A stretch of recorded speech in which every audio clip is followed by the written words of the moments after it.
meron bang bisa talaga si Bato de la Rosa? Kasi nagsusumbong siya kay Trump eh. Naalala niyo po mga kababayan yung kagabing sinasabi niya, nagsusumbong siya kay Trump. Eh, dapat daw yung nagpadala o yung may-ari o kung sino man, yung may ano tawag doon, kung sino man, ang may-ari ng eroplano ay mananagot daw ho kay Donald Trump, mga kababayan.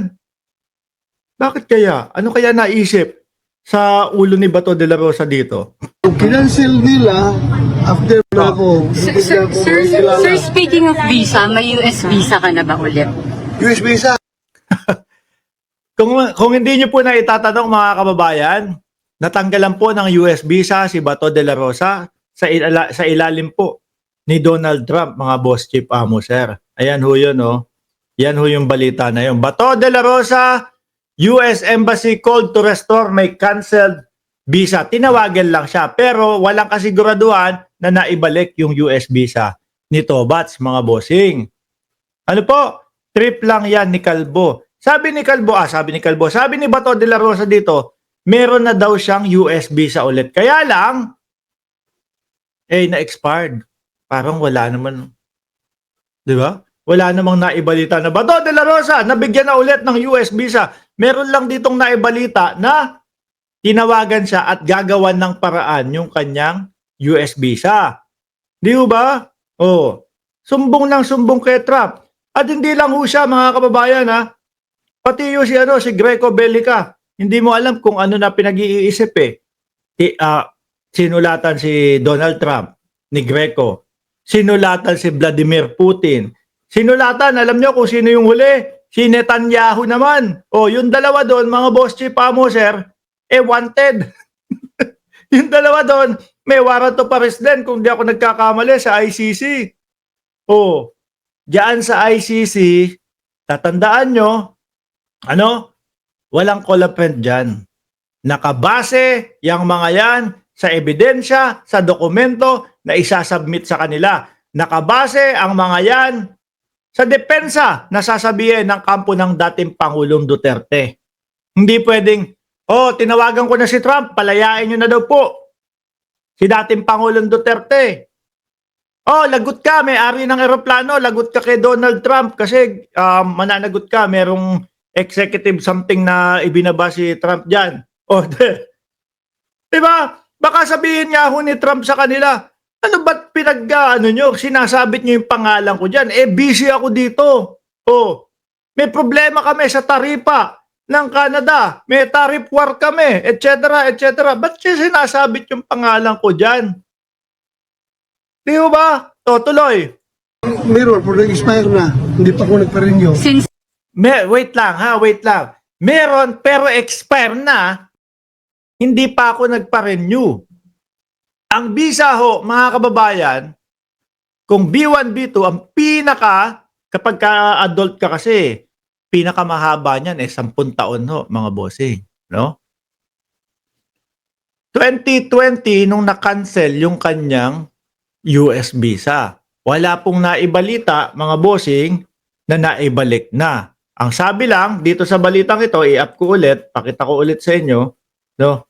Ang sabi lang ho, kakausapin, ito pakita ko sa inyo mga kababayan, kakausapin mismo ng embahada ng US para maibalik yung kanyang US visa. To be honest with you, si Tobats to, July 8, isang araw bago ako mag-birthday, 2020. To be honest with you, tinawagan ako ng US after nag-usap si President Duterte at Trump, tinawagan ako ng US Embassy na naaasikasuhin itong visa ko. Pag after COVID daw, pag mag-report na ang kanilang mga staff, iniimbita ako papuntahin. Pero wala hong naibalita na naibalik eh. Siguro yan din ho, yung sinasabi ni Bato de la Rosa na na US visa niya na ubos na yung panahon o na-expired na ho, mga kababayan. Balikan natin yon. Saan ba yun? Bato de la Rosa. Sandali. Eto. Ayan. Sir, speaking of visa, may US visa ka na ba ulit? US visa, meron, pero expire na. Hindi pa ako nagpa-renew. Since nung 2020, sir, nung kinancel nila, hindi na. Yung kinancel nila, afterwards, nag-usap si Presidente Duterte at si President Trump, binalik yung visa ko. Oh, binalik daw. Pero ba't hindi na ibalita yun? No? Siguro nakalagpas lang sa aming mga mata, mga bossing. Pakitulungan niyo po kami, mga kababayan, kung sakali po na makita nyo yung balita na nagsasabi, nakabalik na po ang US visa o naibalik na po ang US visa ni Bato de la Rosa. Lumagpas sa aming mata no? Importante pa naman yun. Parehas po ng kaimportantehan na nalaman natin na kinancel yung US visa ni Bato de la Rosa. Siyempre, importante ding maibalita yun. Bato de la Rosa, may US visa na ulit. Tas na-expired Sabi ni Jordan G, wala Magdamag ho yan, mga kababayan. Habang tulog ako, sila Jordan G, naghahanap po nung mga materyales na pwede namin gamitin kagaya ho nito. Sila po ang nag-effort na maghanap niyang mga yan, mga kababayan, ng mga balita na yan. No? Pero hindi ako nakabiyahe after that hanggang sa nag-expire na lang at hindi pa ako mag-apply pa. So, sir, wala. Sir, kasi nasabi niyo rin kanina na dahil may sanctions nga si President Trump, na isanction din yung may-ari ng plane. Meron po ba kayong communications to any of US officials to pursue that suggestion further? Secret. Secret! Wala naman kasi. Pa-secret-secret ka pa. Mahilig kayong gumamit ng pangalan ng tao na hindi naman involved at wala namang kinalaman at walang maitutulong sa inyo. May secret-secret pa. Sabihin mo na yung totoo, wala naman talaga. Di ba? Ang sinasabi ni Bato de la Rosa, tinatakot niya doon sa Senate, yung may-ari ng eroplano. Baka managot kayo doon kay President Trump. Kasi may ganito, ganyan. Yung kay President Trump po, pag-uusap ng ICC sa Estados Unidos yun. Hindi ho tayo kasali doon, mga kababayan. Secret. So po kayo dun sa pagpunta sa Hague, may plano talaga kayo? Mag-apply ko. Ayan, mag-a-apply ng visa. Pupunta ng dahig, mga kababayan. Malakas ang loob nito, Bats.